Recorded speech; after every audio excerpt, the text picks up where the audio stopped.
Sandra, thank you so much for sending me a copy of this book. This book is called Crewing for an Ultrarun, Start to Finish. Sandra Bullock Smith. You hit a home run. This is fantastic. Thank you, Sandra. Really? Yeah. I have friends who have told me that they really like it, but I've been anxious to get feedback from people who don't know me. That's the real litmus test there. Right. I know you basically from corrections and comments you were making during the interview I had with your husband, Mike, on his 200th 100-mile finish, but I don't know you beyond that at all. As a matter of fact, this is the first time I'm seeing your face, so there's no reason that I would have to lie to you.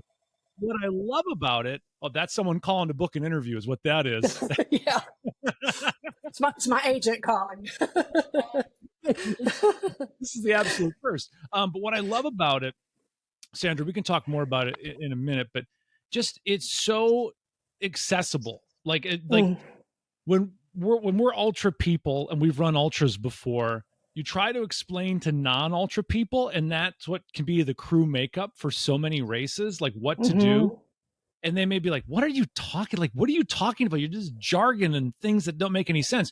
Your book breaks it down in such a way that it makes it so much fun. There's fun stories. You do this thing called the highlights, where it's almost like the Cliff Notes section before right. each chapter, and everything is laid out in such a way that when a family member gets dragged into this craziness, they're going to have a lot of questions. And I would say that your book will answer all of those questions for them. They will be an expert in crewing. My beta readers were non-runners, non-crewers, and I really wanted, it's like, if you are asked by your son or husband or whomever to crew for you and you don't have a clue, would this book get you there? And it was great testing it on that group of people because they gave me a perspective that I didn't have because I've done it so much. Like, what is a drop bag? I don't get the whole drop bag thing, Right. And to you and I, drop bag makes perfect sense. But to someone who's not familiar with the sport, they're like, drop bag? Is there a bag I have to drop somewhere? Right. Does he pick it up? It doesn't make a lick of sense. You may be the understatement that you know what you're doing, because you've had so much practice at it. I don't know if there's many people on the face of the planet Earth that have had as much experience crewing an ultra, especially a 100-miler, than you. Before we kind of get into just tips for people, like, and kind of guide people along on what crewing looks like and how to crew someone, I want to talk to you about getting involved with Mike. Were you a runner before Mike came into your life? No, I've never been a runner. At one point in my life, I decided maybe I should try. It was really back when jogging was the big thing. It's like, let me try jogging and see how that felt. Well, that felt like crap. I didn't like it at all. And it was a social event for a girlfriend of mine. And we go, jog a little bit after work. And one day we got up to 2 miles without stopping. We went, okay, we can check this off now. That's done. We don't want to do that. So no, I that's as close as I ever came to running. And I love hiking and backpacking, but moving at my own speed, which means walking, is a lot better for me. So was Mike already running ultras when you met him? Oh, no. We've been married almost 43 years, and he started running ultras like in 2000. So we'd been married for a while before he started that. What were your thoughts when Mike, who was into running before, did marathons and that sort of thing? And folks, if you haven't listened to Mike's episode, it is worth it. Mike Smith is an incredible human being. Just his attitude, his vibe. I can see why you love the guy, Sandra. I can see He's a good guy. He's a great guy. He gets into marathon running. That's one thing. When he came to you and said, hey, I want to start running ultra marathons, what was your thought? Well, he didn't come to me and say, "Hey, I want to start running marathons, ultra marathons." He said, "I've signed up for this race in Colorado. Will you come crew for me?" And it's like, all he had to do was say Colorado and I'm in, I didn't know what crewing was. It's like, Colorado, sure. So that's how it's got started. It's like, I've signed up. Will you do this for me? And I was still working at the time. So I had to work around vacation days and, things like that. But I've always loved the places that we go racing. But when he started, I had no idea he was going to be such a prolific runner. That was a surprise along the way. Right. You didn't know that first time around that would be one of hundreds of No, times that no. you'd have this. The first time you're crewing, and this is not like the sport is now. And you've watched the sport grow, Sandra, Hmm. from the crewing and just the spouse side and the support side. But I'm sure those early races, it's you and a handful of people in the middle of the woods waiting for hours on end for your runner to show up. That Yes, first crewing experience must have been just a heck of a day for you. it was kind of terrifying. I really, I tell this story in the book. There was a crew briefing after the racer briefing, and I knew someone was going to tell me what I needed to do and how to do it, and I was going to have all my questions answered. And I sat there in disbelief going, wear sunscreen, drink water, obey the speed limit, which is all great advice, obviously, but that's not what I thought I was going to get out of the crew briefing. And so I was like, well, I guess I'm going to make it up and, do whatever I can. And we had gone out to find the first aid station, the day before, but it was still dark when I tried to find it. And there's one of our friends crewing with me, and we just kept turning down these dirt roads going, it's got to be out here somewhere, this is where we came yesterday. And the whole race went like that. It seems like we were chasing our tails trying to figure out where we were. We didn't have navigation systems. This is like in the early 2000s, and Right. we just didn't have those kind of tools. And some of the um, race directions in the early days, you just go, oh my gosh, how did they come up with this? But yeah, the early days, there are so few people out there, and no real good tracking systems, and things have changed a lot since then. Oh yeah, you really had no idea. You couldn't if you had self service. We'd have phones cost $5 an hour a minute back then, and nobody had Right, the internet on their right. phone. But nowadays, you can kind of look and see, okay, when did they check in at the last aid station? Now there's so much live tracking and updating. But back then, you had to kind of like, okay, last time we saw Mike, he was around this person here. So we've got like you had to time things a little differently. And I still do that sometimes, because if there's a lot of times there's tracking, but you're out on the course and you've got no service to get to tracking. So it's like, okay, that lady came in 30 minutes before Mike at the last aid station. So if all things are still equal, he should be in about 30 minutes. So there's a lot of different ways you can try and keep up with him, including calculating your pace. And if you'd asked me about calculating pace back then, I'd go, what? In fact, I was just at a race last year and sitting next to a lady whose husband was running his first 100. And I said, so when do you expect him in to this aid station? Well, I don't know. Well, what kind of pace is he running? Well, I don't know. I said, okay, well, let's talk. let me explain you some things, Let me because you can make this a lot easier on yourself. let Mama Bird explain some things to you. Under Right. my wing. Let me show you how this is done. That first crewing experience.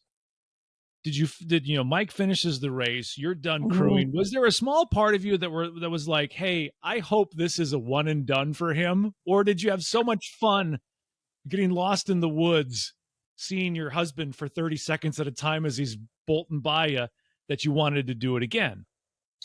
I had real mixed emotions, because I love being out in the woods. I love trail walking, trail driving. I just like being out in the woods. But that crewing is hard work, and you're tired, and you're doing your best. And Mike Smith, who has one of the most calm demeanors ever, can Mm-hmm. get downright snippy sometimes. It's like, who is this man? So we went through some of that. Like, yeah, that's not working for me if you're going to talk to me that way. Just real curt. Of course, he was all about, I got to get through here quickly, and I'm thinking, well, I have to do it right. And so we've got to marry this quick and right business together a little bit better, which was a learning experience for both of us. But I was fascinated by it. I loved the thought of going to these different places. For the most part, we've been to some races that never go back to as bad experience, but 99% of them, they were wonderful experiences, pretty places.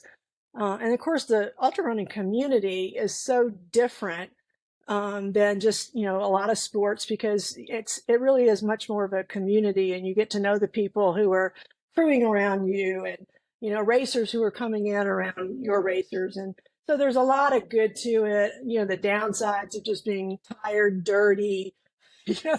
all that fun stuff. Anxious, am I going to get there in time? And then having to deal with things that go wrong. One of the points that I try and make in the book is that you really have to be good at managing time and chance, because time is critical, obviously, but chance will rock your world. Flat tire, bad directions.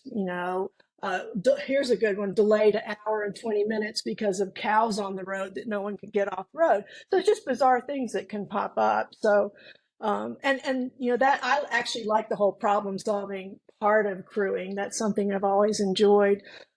So yeah, I had mixed feelings. I liked it, but there are times it's like, yeah, I don't so much like this today. I'll get over it, but I don't like it today. Right. Right. Looking back at that first experience, what was the biggest mistake you think you made crewing? Assuming it would be easy. I mean, I just thought, how hard can it be to go from point A to point B and give him some water and get his drop bag for him? That just sounded easy. And Right. it's not. The logistics of doing that, especially when you are in a mountain race or a race where the driving is a little more adventurous than some other races. Yeah, you only have to drive 20 miles, but that 20 miles is going to take you an hour and a half because of the road situation. So, yeah.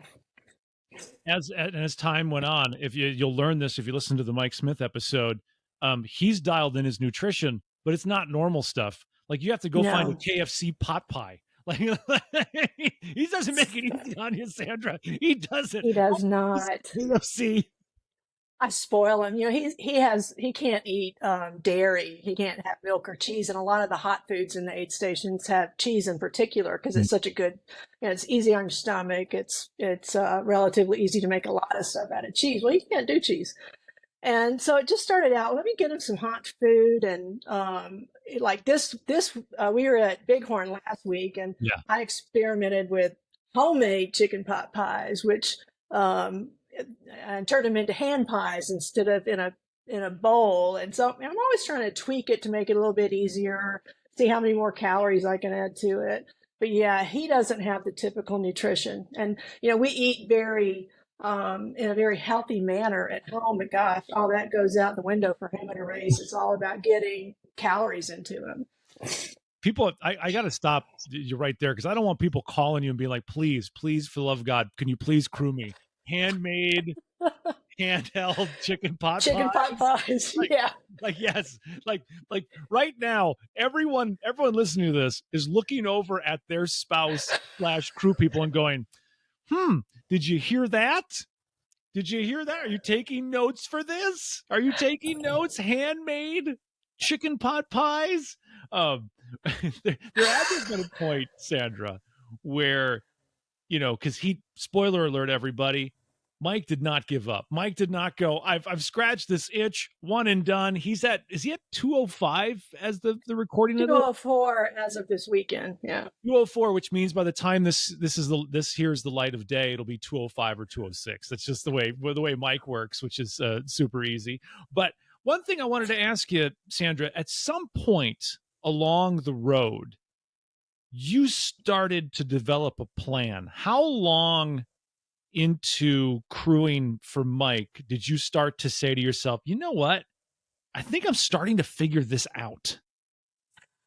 Uh, Probably when he started doing like 10 a year. And when he was doing, one, two, three a year or something like that, no big deal. And a lot of those were, you know, easy. I won't say easy 100s because there's no such thing, but easier. He didn't necessarily need a crew. But when he started doing, 10 a year, and there's his biggest year was 22, 22 races, 22 finishes. So when you're doing that many, you really do have to have a plan. And I had this itch to be organized, and it really fell into one of my strengths to go, okay, how can I do this to where I can make it easier on myself, in terms of organization and planning, and deliver what he wants in terms of, aid station support. I remember one time we are at a race up, let's see, that was Colorado's High Lonesome, I think. Yeah. And we pull in, and he goes, "I'm going to organize the car for you." I went, "No, you're not. You don't have to get stuff out of the car. You go run, leave it to me. I got it down." He goes, "Yeah, but I want this here and I want that." Doesn't matter, honey. Just leave it alone. Right. And You're the so I runner. kind of, yeah, you're the runner. Go run. Leave me alone. So yeah, when we started doing so many, not only was it about having a plan for him, but it's having a plan for me as well. Because there's some of the races that, I sleep out on the course at night, and I did that accidentally the first time because I was just too tired to drive back to where we were staying. And I just happened to have a quilt that I was working on. It's like, hey, I got a quilt, I got a pillow. I'm sleeping in the car. I'm not driving 70 something miles to the hotel. And that was like this light went off. It's like, hey, I can make this comfortable for me, and enjoy. And I actually like sleeping out in the truck. We usually have a truck, sleeping out in the truck. But so the whole planning process for multiple races led to what kind of gear I wanted to keep food warm or cold, what I wanted to stay comfortable, what kind of food I wanted, so I didn't feel like I was eating just junk food all the time or wishing I had something to eat. It just seems like I was always struggling with what I wanted to have available for me, and then how to have things available, multiple things available for him. Because with ultra runners, they'll go, "Oh, I really want X at the next aid station," and then they come in and you have it ready. They go, "Oh, I can't eat that." It's like, oh, I just want to kill him sometimes when he does that. But then I go, okay, if I were at mile 50, I probably wouldn't want that either. I've got plan B over here. Let's try that. So yeah, getting into doing multiple races led me to develop much more of a plan for each race. And it You know, all starts with a pace chart, by the way. It's like, where am I meeting you? How many times am I meeting you? What time of day or night is it? How far are we from any supplies? Is this a race that I've got to take everything in the vehicle with me, or can I pop into town and get some things? So the pace chart is really my first planning tool, as for crewing for him. it makes a lot of sense because when you have an idea, like you will know, and by now, when you've been married for 40 some years, you know Mike better than he knows himself. Like you can look at that pace chart and you've got an A goal and a B goal and a C goal. You can probably tell by looking at him as he comes into an aid station, okay, he's looking like he's going to hit A today, or looking like he's going to hit B today, or whatever. You can probably just see him and know and adjust accordingly to Mm-hmm. the time you need. But it is honestly, it's a lot of hurry up and wait. Because even if It is. even if you're like, oh, he's looking like he might hit his B goal today, you still want to get there at A goal time just because in case he has a rally, you just don't know. So it is a lot of hurry up and wait. I'm always there at a goal time, always. And um, he's gotten, as you can imagine, with 200 something finishes, he's gotten pretty good at figuring out his pace.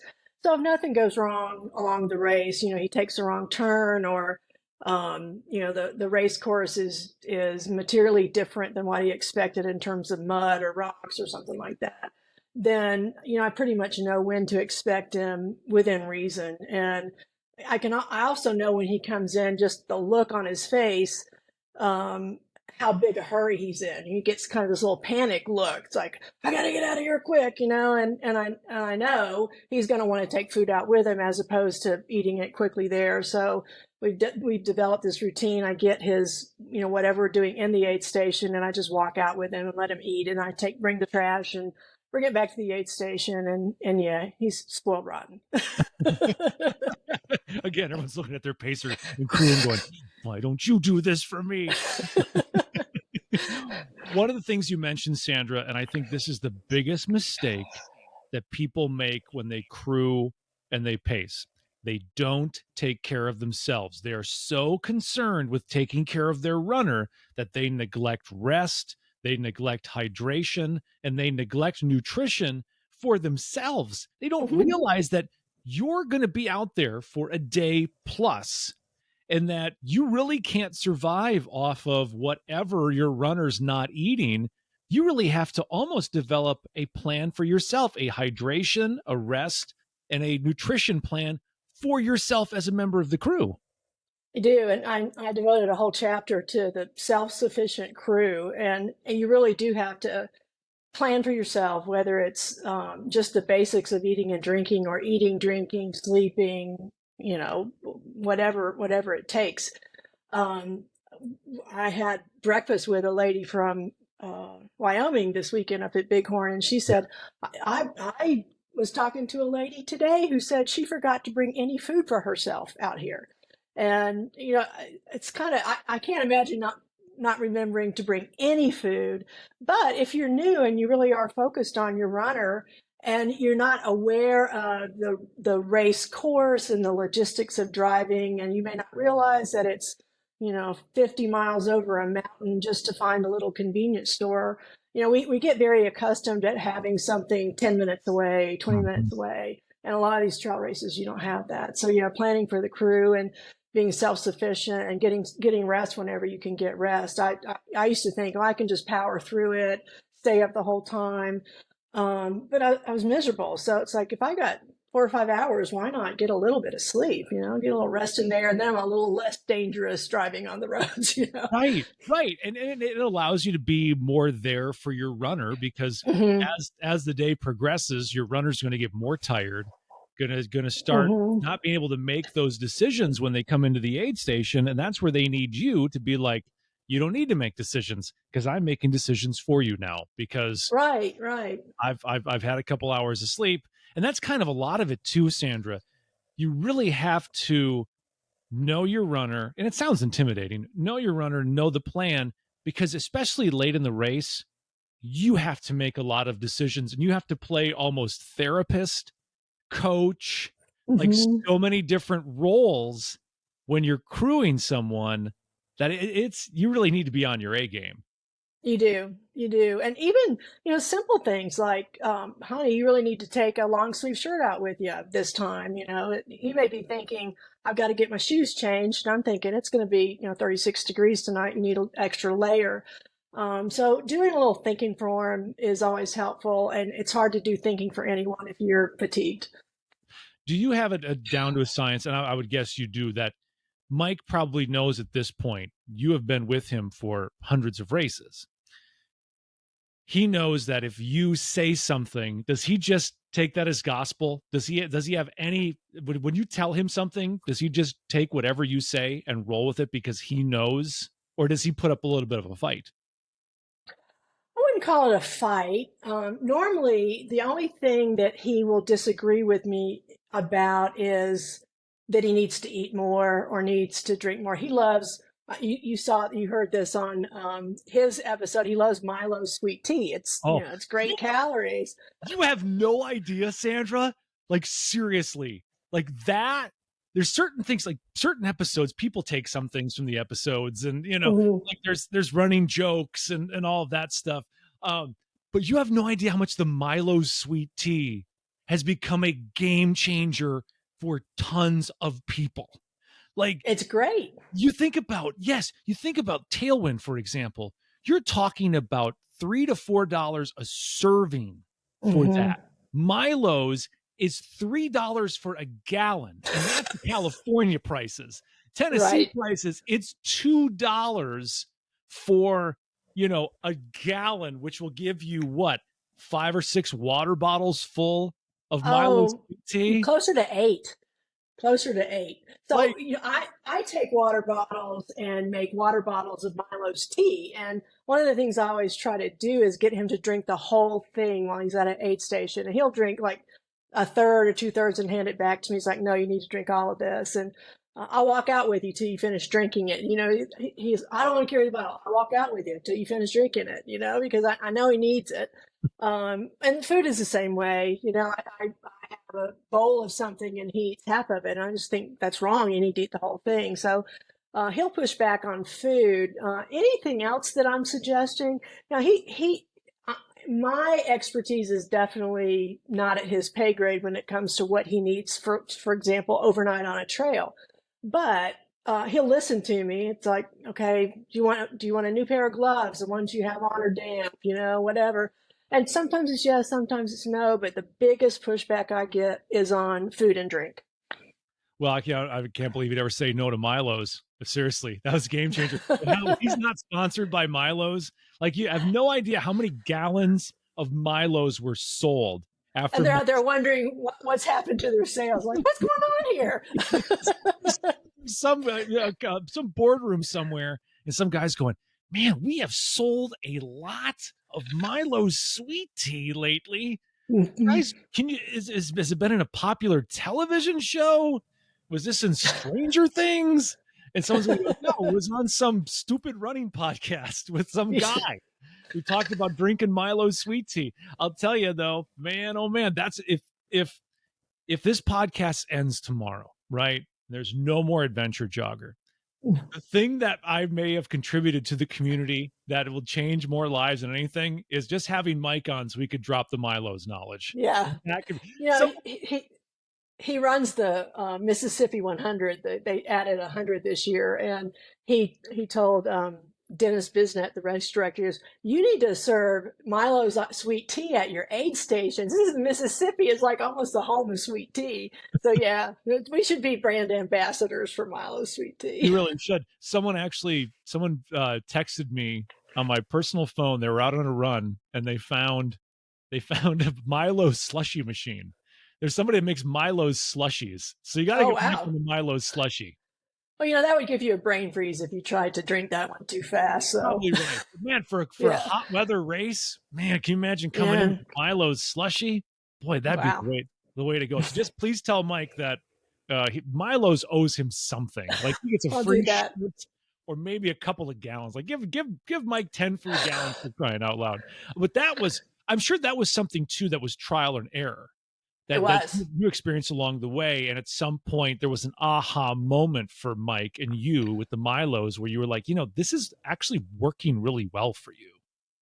Well, he used to use a sports drink and he just got sick of it, during a race, just didn't want to drink it. And then he started instead of the sports drink, he would do electrolytes, salt tabs, and he's tried a couple of other things along the way. But when he found the sweet tea combo with the electrolytes and I think they're sport legs, oh my gosh, that was like the magic combo for him. And plus, he enjoys drinking sweet tea. That's something we don't get at home. Yeah, because you're right. You're out in Arizona, right? Well, when I say we don't get it at home, we don't drink sugary stuff at home. It's one of those category of foods that we don't do that on a normal basis. That's race food. Wait a minute, Sandra. What? I think I just figured out why Mike has run over 200 100s. He's just in it for the sweet tea. He just wants to go to a place he can drink sweet tea because he doesn't have it home. He's like, I'll tell you a funny story about getting things you don't get at home. I was backpacking with one of my girlfriends, and for every dinner, I brought freeze-dried macaroni and cheese with chicken and extra cheese powder. And after like the third night, I said, I just want to confess, I didn't come here to backpack with you. I came here to eat macaroni and cheese every night. So yeah, there's a little reward in that. Basically, we've just discovered that hikers and long distance runners are really just in it for the food they can't have at home. You're right. Like, we're all just junk food addicts. We all just want to sit around and eat little Debbie's and homemade pot pies and drink Milo's tea. But if we did that without running, we'd be gigantic. And so we're Mike is just doing this so he can have an excuse to drink sweet tea. That's it. You got him. I love that. Um, Gear for you. Mhm. What are three pieces of gear that you have found to be invaluable when it comes to crewing? My number one thing is a 12-volt crock pot. And I discovered it by accident. We stopped in a truck stop going somewhere. It's like, oh my gosh, they have a crock pot that plugs into your cigarette lighter thingy. And so I bought it, and I think I'm on my third one now. So it holds about maybe a quart, and I can heat up so many things in that. So I always take that with me. Um, I always have a really good small side cooler. I always leave my big cooler in the vehicle, and Mm. whatever I need to either keep, I usually have two of them, one to keep something hot, one to keep something cold, and both of them tucked down into my backpack. That way, I have my little backpacking hiking chair that's small and lightweight. I have my food when I get it hot. I have his Milo sweet tea to keep it cold. I stuff all that in my backpack and head to the aid station. So those are the big ones.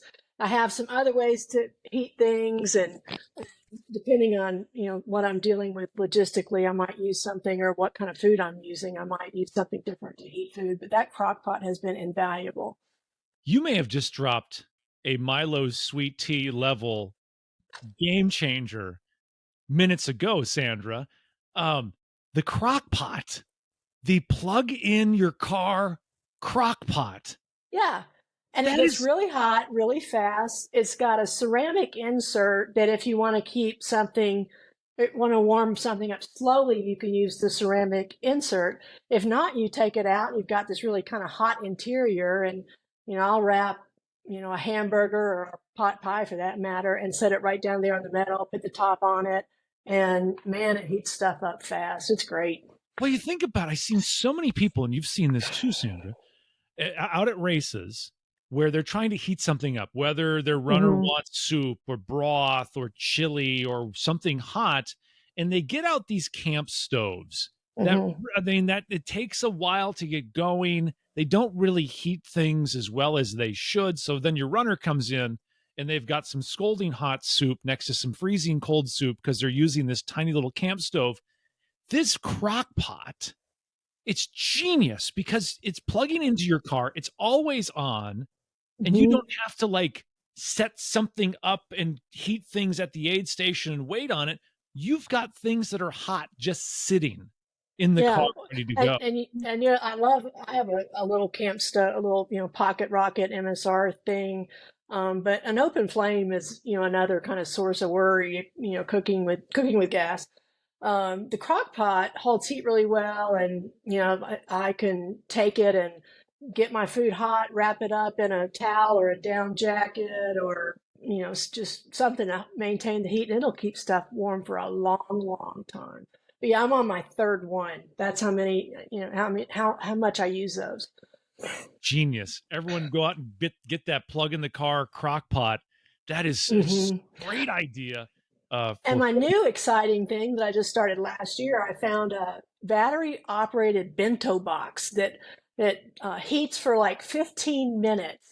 So if it's really good if the food you're working with isn't really cold, you just want to get it, a good temperature.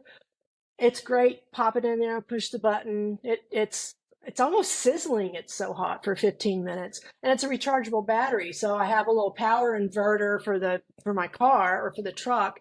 And once I use it and run down the battery, I just plug it into the inverter, which plugs into the 12 volt, and I can recharge it to use for the next aid station. So that's a really neat one, depending on the food that I'm working with. Um, the drawback to it is 15 minutes worth of heat. So if I need something a little bit longer, the crock pot is my go-to thing. because I think it's so easy to do cold because it's, I mean, they got Yeti coolers with wheels on it. Right. You can get, and that all stuff designed to keep things cool nowadays. But really, the portable heat has always been a big obstacle, especially if you've got those races where the temperature gets down to those Hmm. cold levels at night where you're just it's not as easy to bring heat with you crewing as it is to bring cold. Right. The bento box, it fits right into one of my coolers, and it holds heat for a long time too. I'll put it in a little kind of a lunchbox looking cooler, and stuff that cooler full of hand warmers, because they had heat for hours. Mm-hmm. And I can go sit at an aid station for 2 or 3 hours and keep food really warm for when mine comes in that way. I go through a lot of hand warmers and space blankets. They're awesome when it comes to insulating things and holding heat or holding cold. What about for clothes? Are there certain things for you, gear wise, clothes wise, that you is your go to, like your favorite, like what sweaters and jackets you found? Because I mean, really, you can go from it being 80 See degrees. this? This is what I look like on race day. You've got that looks like a fishing shirt, is what that is, and you got the That is that's a fishing shirt. It's bright orange, and then I am a very fair person, redhead, very fair. So always have a big hat just to protect myself from the sun. Well, the benefit of that is I wear the neon shirt because I'm easy to find in a neon shirt. I'm really tall. I got that hat on. So I think it's important when you're crewing to make yourself visible to your runner. We think of we're watching for the runner. That's what yeah. we do. But you turn around to do something and the little sneaky runner comes in while you're not looking. So I make it easy for him to look around and go, oh, there she is. So my typical attire for crewing is a pair of hiking pants, a pair of Hoka trail shoes, my neon orange shirt, and my sun hat. I call it my uniform. And then the hiking pants are technical fabric. The shirt is stretchy, so if I'm sleeping on the course, that's really easy to sleep in. It's comfortable. I can crawl into a sleeping bag and not feel like I'm being bound with these rough clothes. One of So the they're things, multi-purpose. yeah, yeah, the pockets and everything, because it looks like the shirt and people can see when they buy it, which everyone needs to buy the book. That shirt got all the pockets. It's nice having pockets because you have places to put things, because you I never love know what you pockets. need. The Hmm. pockets are your friend. Um, give us an idea of what it is like a fast exchange where Mike's in for a short amount of time, a longer aid station, like what the process is like between you two. We'll start with if he's coming in hot. He just needs you he's going to be in and out in seconds, and then we can go to the longer stop. What does that look like for you guys? When he comes in, I will have already retrieved his drop bag, unless we're at a race where every once in a while there's a race that they don't want you going in and getting drop bags or going into a runner area to your runners in. Most of the times, though, you can just go in and get the drop bag. So by the time he's coming in, I have his drop bag. I know when I'm going to expect him in.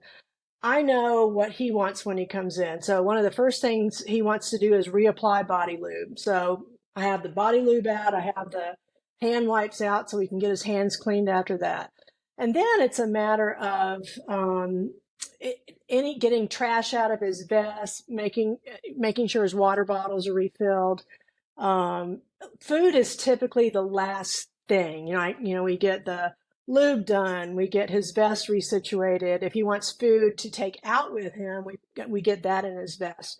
And then whatever hot food that comes out last, we walk out together, and I come back and deal with the aftermath, put it all back together. Like the bag, our drop bag, I know I'm always going to be reaching for that bag of body lube supplies. So it's in a Ziploc bag with a piece of bright pink fluorescent tape on it.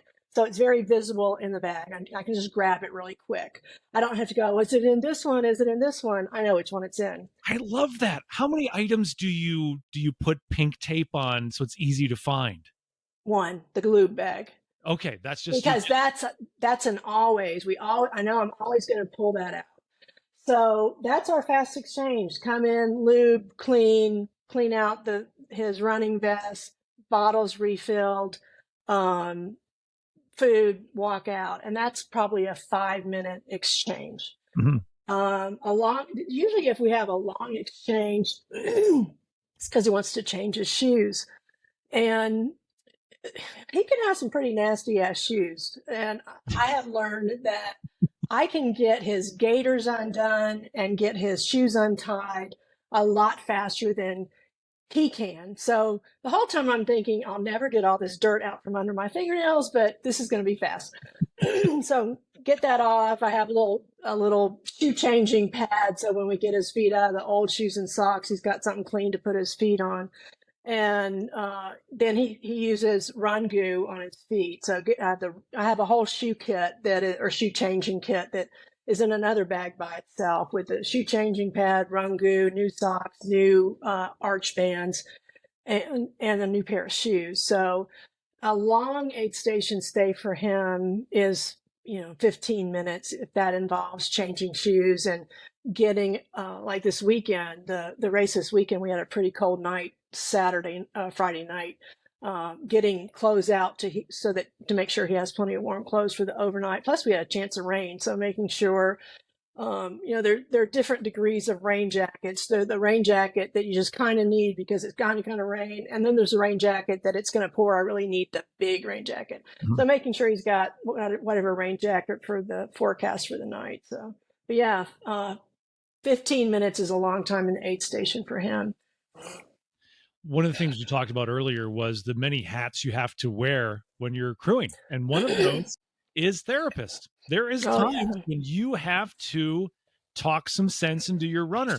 When is the last time, Sandra, that you had to really play the role of therapist for Mike and prevent him from doing something that he would regret the second he went into the hotel room and laid on the bed? Well, I think I said this in Mike's episode that he suffers well. I coined that phrase, and it's so perfect for ultra runners. I think the ones who suffer well, that can get through it mentally as well as physically, are going to be much more successful. So it's rarely a situation where I'm trying to talk him out of like quitting, because quitting is not in his vocabulary. Mm. The last time that I really tried to play therapist with him, I failed at it. We were at a race where it had never stopped raining. It rained and rained and rained, and he was standing at the aid station, shivering uncontrollably. And fortunately, we were up under a little pavilion area so we could get him out of the rain. And it's like, do you want to change clothes? No, I just need to keep going. And he can barely talk because he's shivering so much. Went, no, you don't need to keep going. This is insanity. You need to stop. I need to get you back to the hotel, get you in a hot tub. This is dangerous. This is silly. He goes, no, I just got to keep moving. I just kept pushing it. You have 40 more miles of this. And I just looked at the radar, and it's going to rain for at least 2 more days here. And no, just get me some hot food. I'll be able to go. And he finished that race. I was wrong, but it's really hard when you're watching them suffer like that and hoping that they're making the right decision on going on. And in his case, he made the right decision, but it's not easy to see. One thing too, I think, especially for this is for spouses, when you're crewing your spouse, is probably hard. You talked a little bit about this, about Mike being snippy and being a little curt, not the Mike that you were used to at home. Like, who is this person? Why am I crewing this person? Why am I waiting on this person hand and foot through the woods all day? Talk a bit about what the relationship dynamic, or just what to expect from your runner, and how do you deal with your runner when they're not doing so well and they're not the person that when they're not 70 miles in. You just, as a crew member, you have to take the high road with that. And that was hard for me to do. It's like, you're getting snippy with me, I'm going home. We don't have that. He and I have a very even keeled relationship. There's no drama in our relationship. And he's just, like I said, he's just it's hard to get him flustered or mad. It's a lot easier to make me mad than it is to make Mike mad. But you got to know that, we're all going through our own brand of misery during a race, whether you're crewing or running, but you're there to get this runner to the finish line. So you got to put your misery aside, or your shock at Attila the Hun showing up instead of your husband. and just, okay, take the high road, let's go. You just can't be affected by it, which Let's flip. sounds easy, but it's not. It's not. It's that you're right. No. It sounds easy, but it's not. Let's flip the script for a second here. You have the experience of crewing hundreds of races.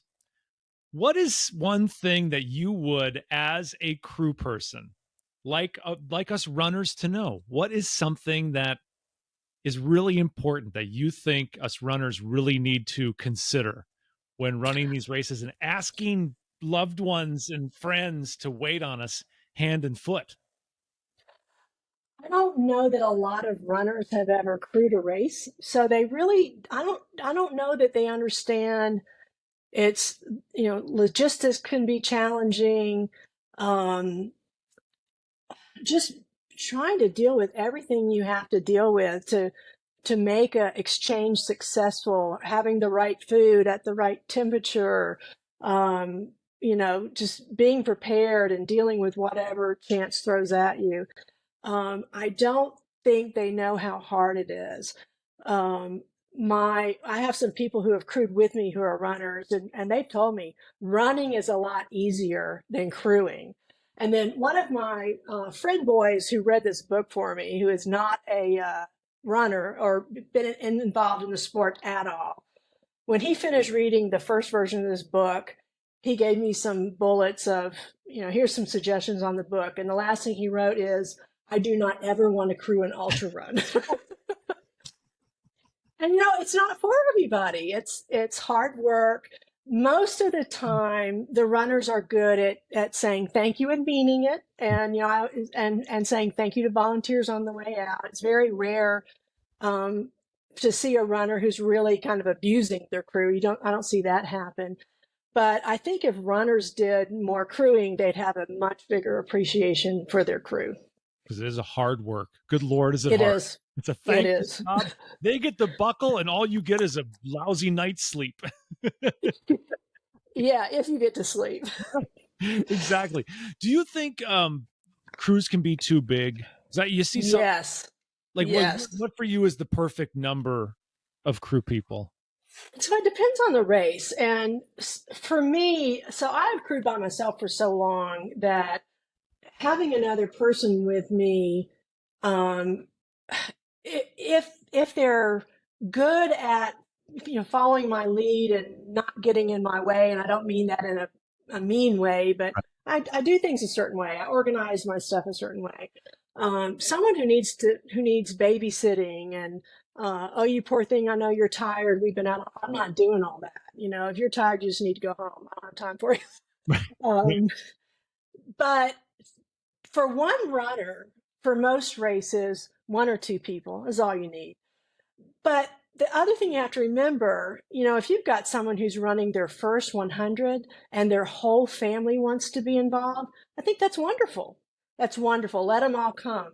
But you don't send 20 people up to the runner area to watch the runner eat or change his shoes. Right. Um, and I've seen multiple person crews who just are stumbling all over each other, and it's more of a chaos than being helped. When you do see a multi-person crew who really is dialed in, you can tell they had a plan and a strategy going in. And I mentioned this one group that I saw at a race in Utah. There were 5 people crewing a lady who was running, and they had it perfect. One was dealing with her feet, one was getting her food, one was talking about what clothes she needed for the evening. One was just talking to her, being reassuring and comforting, which is what she needed. Some people don't want to be reassured and comforting. They want the tough love version of crewing. But so that 5-person crew did great. They got off to the side to where they weren't in the middle and you're having to work around them. But most crews that big, especially new crews, they don't know how much they can be in the way if they're not self-aware of what's going on there.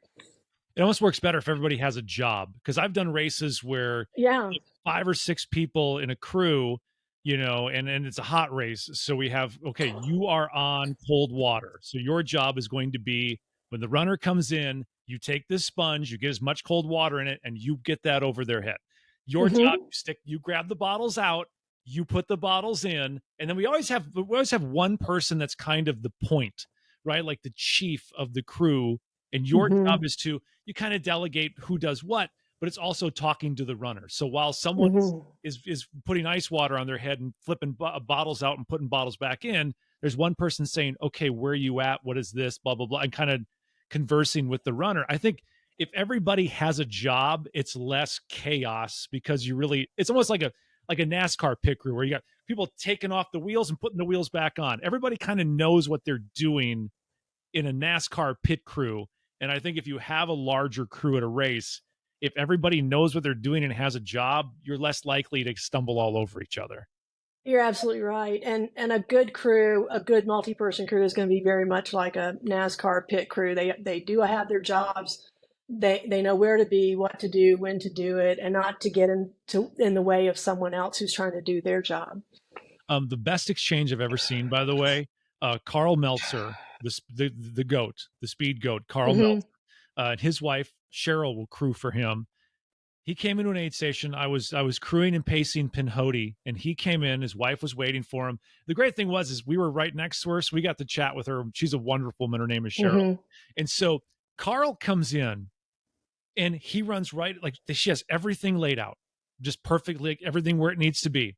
He dumps out all the goo wrappers that he's got in his pockets, fills up the goo, takes the water bottles out, puts new water bottles in, gives his wife a kiss, and he's gone. Hmm. 15 seconds. And it was funny because he wanted something different in a water bottle. So he's running, she runs and fills it up, and then runs to catch up with him and then puts it in the belt. The whole thing, Wow. roll in to the kiss to the bottle thing, 30 seconds tops. It's funny you mentioned her because she was the first person I saw crewing who would lay out, a blanket or a tarp or something. And it's kind of like put the Carl store out there, everything that he might want. And it was the exact same thing. He comes running in. I wasn't next to her, but I was close by. And he grabbed what he needed and kept going. And that really works for some people. And a lot of people do that now, either put up a little table or a tarp or something to where everything is laid out. Mike and I, our little system of I know what he wants, that works for me. But for someone who's crewing someone that they don't know that well, or they don't have a good idea of what to expect, spreading everything out to where it's easily accessible is a good idea. I would think too that you, having crewed all these races, like you've got a pretty good friend group of just people that are just crewing their spouses or children. Like Hmm. there has to be like just a group of you that show up at a lot of these races. I mean, no one's racing like Mike's racing, but there Hmm. has to be people that you have known over these years that you have just met at races, and you've probably shared great crewing tips with each other. We have, and a couple of them were some of my beta readers because it's like I have the people who know nothing about this sport and people who know a lot about it, and I wanted input from both sides. But yeah, we have developed so many, lifelong friendships from people that Mike has met at races, or we've met at races, or I've crewed with them, and it's like, oh, your husband did this one, my husband did that one, and we find out that they're doing a lot of things in common. So yeah, and that's like I said earlier, one of the things about the ultra running sport is it really is such a sense of community in that regard. You really meet people. It's like you want to keep them. This is great, you know. Right? You just coming back for more because you like love the people that you run into. Yeah, yeah. When it comes to pacers, now you don't pace Mike, but as you're the crew chief, you're the one in Hmm. charge. What are the biggest mistakes that you see pacers making when they're involved with the crew? And then what advice would you have for someone who's there to pace? It's really important for the pacer to be ready the minute that runner comes in. And one of the mistakes that I see is the pacer, it's like, I'm going to go lay down and rest for a while because I'm going to be running all night. And then the runner comes in early and someone's got to go get the pacer out of the car. It's that's something I've seen. Um, being Having a good understanding of what you're getting into. Uh, if you're running overnight with a runner, you really need to understand. that while the start line might have been 70 degrees, the 50-mile mark might be 32. And, make sure you know what you're getting into in terms of weather, terrain, all that kind of stuff. And then, of course, having the nutrition that you need to get going. They'll come out and go, oh, I'm only running 20 miles. Well, 20 mountain miles is whole different than, 20 flat little trail miles. So, for the most part, though, that I found that the pacers are, they're ready. Um, I've seen pacers left behind. Runner will come in and go, I'm going to leave him here. He's cold. He's, fill in the blank. So some of them aren't quite prepared, or they're in over their heads. But for the most part, I think the runners, they're smart to pick a pacer who is not going to jeopardize their race. Right, because that's a possibility. You get a wrong pacer in there, they get you lost, or they become a Hmm. liability. It's like, do everything you can to not be a liability to your runner. That's exactly it. That's exactly it. So are you hoping for 300? Someone said, I thought Mike was going to stop at 200. I said, what gave you that idea? I don't know. It just sounded like a good number. I went, yeah, it's a good number, but he's got 18 races this year. And when I did the math, it's like by the time he's 73, 74, he maybe even as early as 72, he could be at 300. I don't talk about it with him because that's so far off. But I think he's just so genetically designed to this type of run that unless he has some, significant health issue or injury that keeps him from running, he'll run until he absolutely can't run anymore. So 300 is not out of the question. Yeah. Is this We're not something that planning the party yet, though. right, right, exactly. The party that should be paid for by Milo Sweet Tea, by the That's way, that's it. paying for that party.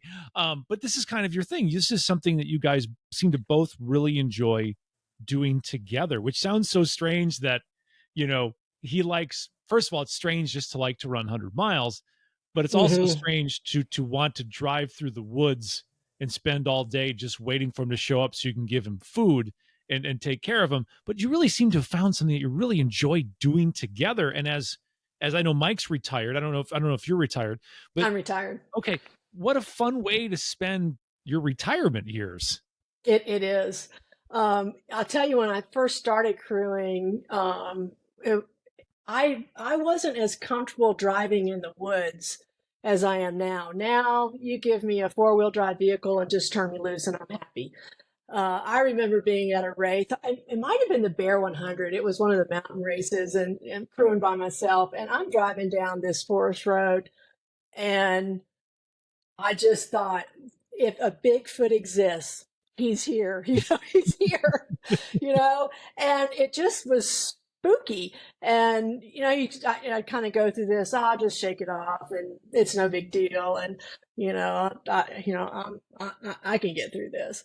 But it was an evolution for me going from crewing by myself on remote back roads comfortably, because it didn't start out comfortable. It started out a little freaky for me. Yeah. I grew up in Florida. We didn't have big, deep woods like that. It's like, oh my gosh, this is nuts. And now I love it. It's one of my favorite things. In fact, when we were talking about, he was up at Mesa's Hideout race a couple weekends ago.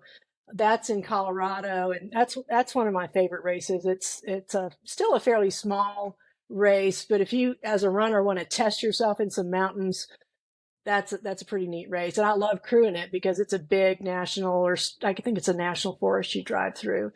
And so I told Mike that we had bad weather, and I said, I'm gonna sleep over at the Sand Hollow aid station. I'm not gonna try and go back to the house. And he goes, oh, I hate for you to have to do that, blah blah blah. And I looked at him and went, you do realize I'm the one who likes doing that. I like sleeping out in the truck, and he doesn't. So he doesn't get how I like doing that part of it, because that's not something he enjoys. In fact, he told me once he would rather run all night long than sleep on the ground. So we are miles apart in that regard. So How has these 200 races of him running and you crewing, how has it changed your relationship? I don't know that it has, other than it's something we can do in common. Um, I'm not a runner. He is not a backpacker. He will go hiking with me, but his version of hiking with me is he runs the trails while I walk by myself. So I might as well just go hiking by myself. So, when he's not running, he likes to golf. I don't care to golf. So this is something we can do together and enjoy doing it, and it satisfies the parts of the race that each of us like. I love that. All I can imagine is you finally talking him into hiking with you. And he's like, "Oh yeah, I'll hike with you. I love you. Of course I'm going to hike." And all of a sudden his feet hit the trails and he just does what he normally does on a trail and starts moving fast. And you're like, "Okay, well that's done." Like, When he first retired, and I had already moved out to Santa Fe. He moved out, and we're hiking up on our big mountain here in Santa Fe. So we got up early, and it's about 6 miles up to the top of this mountain, 6 miles back. And I told him we've got to get down off the mountain early because it's monsoon season and you don't want to be up here when it's lightning. It's really bad. So we get to the top of the mountain. Of course, he's been running loops. He runs up a couple miles and runs back and checks on me. And so he's doing that. And we make it to the top at the same time, but I've done 6 and he's probably done 18.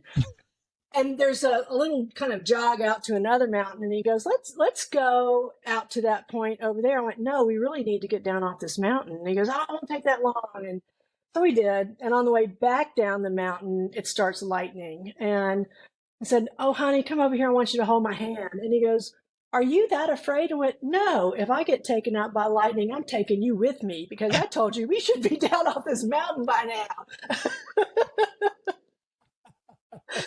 So, yeah. I love that. The book is called Crewing for an Ultra Run, Start to Finish. Where's the best place folks can find this book? This book is only on Amazon. There's a Kindle version and a print version. And I did the Kindle version just in case someone wanted it, but I think the print version is a much more useful tool.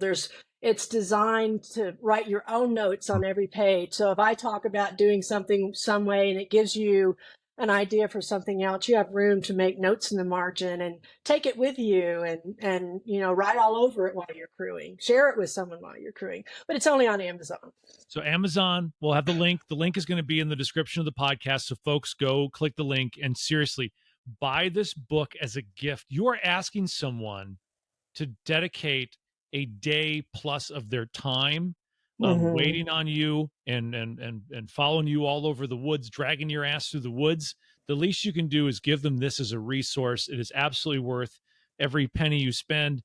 This will make anybody that wants to crew for you not feel so overwhelmed, and they'll do a much better job because of it. It's such a great book, and this has been such a fun conversation. Sandra, thank you so much for taking some time and You're so talking welcome. and sharing stories. This has been a blast. All right. Thank you.